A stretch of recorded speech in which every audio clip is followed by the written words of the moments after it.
ఆ క్యారెక్టర్ చూస్తుంటే నాకు మీరు చాలా డిఫరెంట్గా కనపడ్డారు. నాకు రెగ్యులర్గా కనపడలేదు. మీకుండే ఆ కింగ్ నాగ్ కానీ ఆ గ్లామర్ మన్మధుడు యొక్క స్టైల్ ఒక చామ్ ఉంటుంది కదా.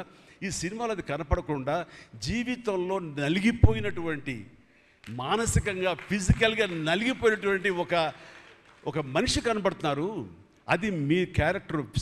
ఏంటి ఇలాగుందేంటి నలిగిపోయినట్లుగా? బహుశా జైలు నుంచి బయటికి మళ్ళీ ఎప్పుడు వచ్చినప్పుడు మళ్ళీ ఫుల్ గ్లామర్లో కనపడతాడేమో సూటు గిట్టు వేసుకుని. అంటే అప్పుడు కూడా భారంతోటో, మానసికంగా ఆ ఒక దీనితోటో, ఆ సంఘర్షణతోటో, ముఖంలో ఆ హెవీనెస్ తోటో, జీవితంలో ఏదో పోగొట్టుకుని ఏదో సాధించాలని, ఏదో అనుకోవాలని, ఏదో రకంగా అయిపోయినట్లా ఈ పరిస్థితుల్లో అన్న మీమాంసలో నలిగిపోతాం. ఆ నలిగిపోవడం అనేది ఫిజికల్గా and appearance wise, performance wise చూపించగలిగాడంటే అది హ్యాట్స్ ఆఫ్ నాగ్.